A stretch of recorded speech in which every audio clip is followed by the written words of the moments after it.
नमस्कार. एव्हाना आत्तापर्यंत आपल्याकडे दोन बातम्या पोचलेल्या असतील. बातमी पहिली अशी आहे की अनिल देशमुखांना ईडीनं समन्स पाठवलं होतं ईडीच्या कार्यालयात हजर राहण्यासाठी. म्हणजे कालच अनिल देशमुखांनी ईडीच्या कार्यालयात हजर राहावं असं अपेक्षित होतं, पण अनिल देशमुखांच्या वकिलांनी ईडी समोर पत्र सादर केलंय की अनिल देशमुख आज म्हणजे काल ईडीच्या कार्यालयात चौकशीसाठी हजर राहू शकत नाही. यात त्यांनी कारण असं दिलंय की आवश्यक ती कागदपत्र पूर्ण न झाल्यामुळं आम्हाला आपल्या प्रश्नाची उत्तरं देण्यासाठी कार्यालयात हजर राहता येणार नाही. म्हणजे ईडीच्या समन्सला अनिल देशमुखांचं उत्तर नकारात्मक आहे. बातमी दुसरी, अनिल देशमुखांचे एक स्वीय सहाय्यक आणि एक स्वीय सचिव, एक कुंदन शिंदे जे स्वीय सहाय्यक आहेत आणि संजीव पलांडे जे स्वीय सचिव आहेत, या दोघांना ईडीनं अटक केली आहे आणि त्यांची रवानगी आता ईडीच्या कोठडीत झालेली आहे. अनिल देशमुखांच्या कार्यालयावरती हा थेट घाला ईडीचा आहे. आता या संबंधामध्ये अनिल देशमुखांच्या वरती फास आवळला जातो आहे हे स्पष्ट आहे. काहीही होणार नाही असा दावा करणाऱ्यांच्यासाठी ही बातमी खूपच महत्त्वाची आहे. या बातमीच्या संबंधाने बोलताना आधी एक गोष्ट मला स्पष्ट करायची आहे की 2 दिवसापूर्वी झालेल्या व्हिडिओमध्ये अनिल देशमुखांच्या घरावर सीबीआयची धाड असा उल्लेख माझ्याकडून मागच्या व्हिडिओत झाला होता. सीबीआयनं गुन्हा दाखल केला आहे आणि धाड ईडीची होती. या आधीची धाड सीबीआयची होती, त्यानंतर ईडीची धाड पडलेली आहे. एकाच महिन्यामध्ये अनिल देशमुखांच्या वरती झालेली ही कारवाई आहे. त्यामुळे थोडीशी दुरुस्ती आजच्या व्हिडिओमध्ये मागच्या संदर्भाची करतो आहे. ईडी सीबीआय दोन्हीही आता अनिल देशमुखांच्या मागे लागले आहे. सीबीआयकडे काम गुन्हा दाखल करण्याचं होतं, ते केलेलं आहे. ज्या आरोपांवरती चौकशी चालू आहे त्याची तपासणी ही सीबीआय करत आहे. आणि इथे आर्थिक गुन्ह्याशी संबंध आला म्हणजे 100 कोटीच्या वरच्या प्रकाराशी संबंध आला म्हणून इथे ईडी म्हणजे प्रवर्तन निदेशालय यामध्ये आलेलं आहे. ईडी आणि सीबीआयची चौकशी आपापल्या गतीनं चालू आहे. मी याआधी म्हणालो होतो की प्रत्येक गोष्टीला एक कायदेशीर प्रक्रिया असते आणि ती पूर्ण करण्यासाठीचा एक वेळ जात असतो. अशी कोणतीही घिसडगाईत केलेली कृती ही राजकीय अर्थाने केलेली कृती ठरू शकते. त्यामुळे तेवढा वेळ देऊनच ती कृती होत असते. आता ही सरकारवरती म्हणजे केंद्र सरकारवरती ईडी आणि सीबीआयचा दुरुपयोग केल्याचा आरोप होतो आहे. हा दुरुपयोग आहे की सदुपयोग याबाबतची चर्चा होत राहीलच. मी याआधी हे स्पष्ट सांगितलेलं आहे की या सगळ्या चौकशा या अंतर्गत कलहामुळे सुरू झालेल्या आहेत. 2 चोरांच्या म्हणजे हा शब्द जरा स्पष्टच वापरूया उदाहरणासाठी म्हणून तुम्हाला मी सांगतो. 2 चोरांची वाटणीमध्ये भांडणं झाली, त्यांनी एकमेकांवरती आरोप केले म्हणून चोरी उघडी पडली, तर त्याचा दोष चोरी रोखणाऱ्या यंत्रणेवरती पोलिसांवरती नसतो. पोलिसांचं कामच तपास करणे असतं. तसं इथे अनिल देशमुख आणि परमवीर सिंग यांच्यामधल्या वादामुळं ही गोष्ट उघड झालेली आहे आणि त्यात आता ईडी आणि सीबीआय यांची एंट्री झालेली आहे. न्यायालयानं देखील या चौकशीला ग्रीन सिग्नल दिलाय आणि ती चौकशी आता सुरू आहे. या सगळ्या प्रकारामध्ये अनिल देशमुखांचा राजीनामा घेतल्यानंतर हे सुरळीत होईल असं वाटलं होतं. अनेकांचे कयास असे होते की या सीबीआय आणि ईडीच्या चौकशीचा वापर करून राष्ट्रवादीला सत्तेपासून दूर करण्यात येईल, पण तसा काहीही प्रकार दिसत नाही आहे. हा दबाव टाकण्याचा प्रकार असता तर चौकशी करून हे प्रकरण थांबलं असतं. सीबीआयच्या चौकशीनंतर परत ईडीच्या रेड आणि ईडीच्या रेडनंतर थेट समन्स आणि त्यांच्या स्वीय सचिवाला आणि स्वीय सहाय्यकाला झालेली अटक. या सगळ्या गोष्टी हे प्रकरण दबावासाठी दबावतंत्राचा भाग होतं म्हणून होतं असं ज्यांना वाटतं त्यांच्यासाठी ही कृती भयंकर अशा स्वरूपाची असणार आहे. अनिल देशमुखांच्या वरती जे आरोप आहेत ते आरोप खंडणीचे आहेत. म्हणजे ईडीच्या दृष्टीने झालेले आरोप हे खंडणीचे आहेत. सीबीआयच्या दृष्टीने आणखी एक वेगळा तपास आहे आणि तो तपास मनसुख हिरेंचं मृत्यू प्रकरण, अँटिलिया बाहेरची स्फोटकं यात सहभागी असलेली मंडळी यातला मास्टर माइंड हा विषय आहे. या मास्टर माइंड विषयी राजकारणामध्ये वेगवेगळी चर्चा होती आहे. म्हणजे मास्टर माइंड कोण आहे याबाबत अनेक पक्ष अनेक दावा करत आहेत. भाजपकडून मास्टर माइंड सिल्वर ओकवर आहेत आणि वर्षावर आहेत असा आरोप देखील अतुल भातखळकर यांनी केला आहे. तर याचे मास्टर माइंड हे भाजपतलेच आहेत असाही आरोप राष्ट्रवादीच्या गोटाकडून होतो आहे. मास्टर माइंड कोण हे आता या सगळ्या तपासामध्ये स्पष्ट होईल. पण या एकूण प्रकरणामध्ये राजकीय कनेक्शन बघता यात राजकीय व्यक्तींचा हस्तक्षेप आणि सहभाग असणं अपरिहार्य असं दिसतंय.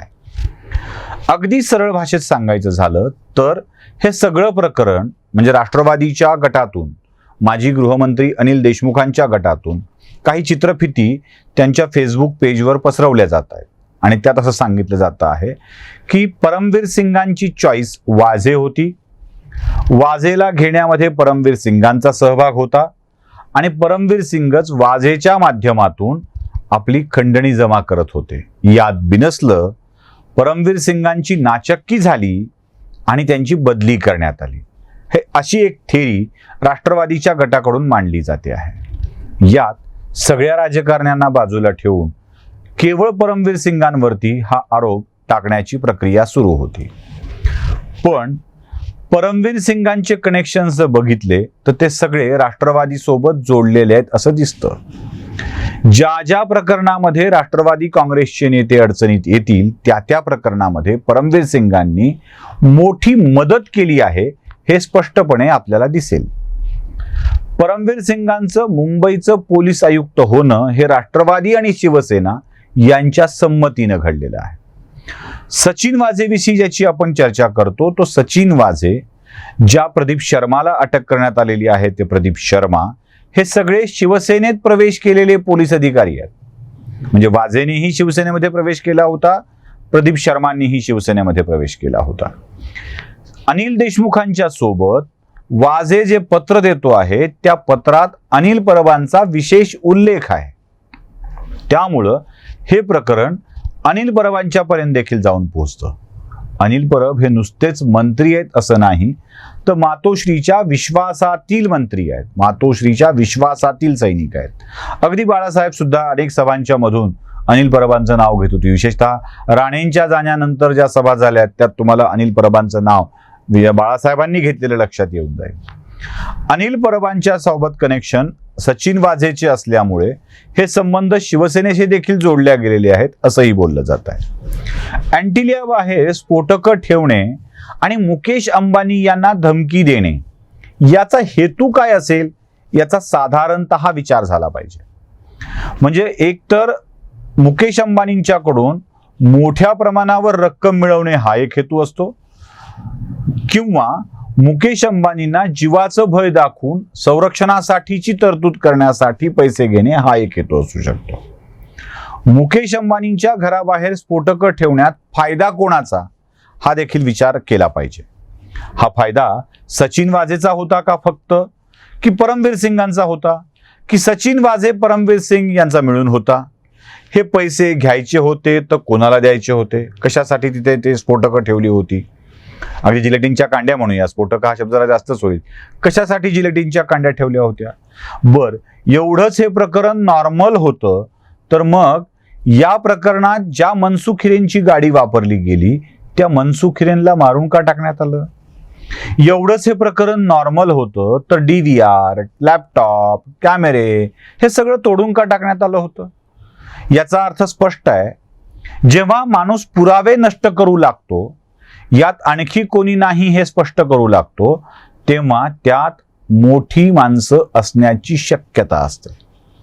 बरं, सचिन वाझेच्या विषयामध्ये अटकेनंतर जी वास्तव समोर आलेली आहे ती इतकी गंभीर आहे, म्हणजे अगदी विदेशामध्ये पैशाची गुंतवणूक करण्यासाठी एका विशेष महिलेची नियुक्ती सचिन वाझेनं केलेली होती.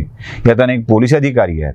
विदेशात गुंतवणूक करावी इतका पैसा सचिन वाझेकडे मिळतो. तो 5 स्टार हॉटेलमध्ये महिनोन महिने रूम घेऊन राहतो.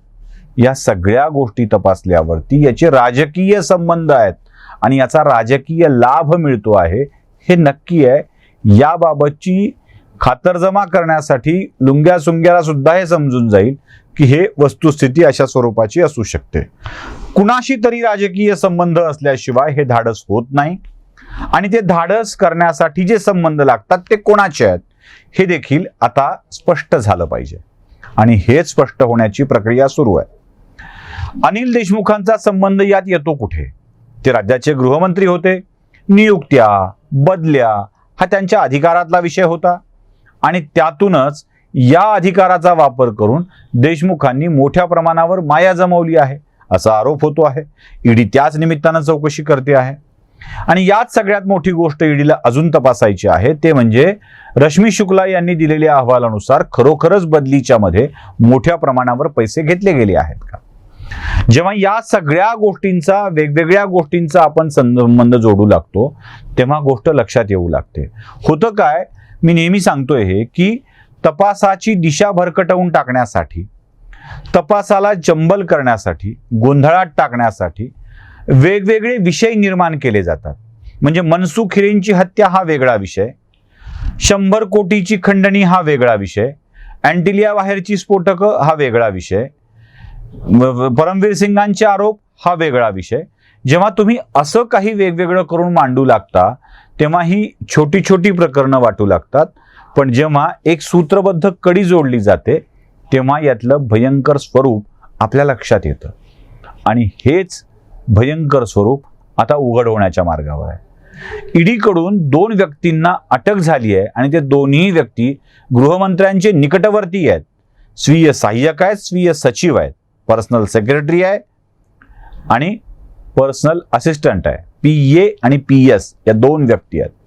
या दोघांनाही झालेली अटक, त्यांना ठोठावलेली कोठडी आता या प्रकरणातली बरीच गंभीर गोष्ट बाहेर काढणार आहे आणि त्यासोबत अनिल देशमुखांनी ईडीच्या समन्सद्वारे त्याच दिवशी तपासणीसाठी चौकशीसाठी दिलेला नकार अजून महत्त्वाचा आहे. एखादा व्यक्ती चौकशीला यायला नकार देत असेल तर ईडी काही गंभीर पावलं उचलू शकते.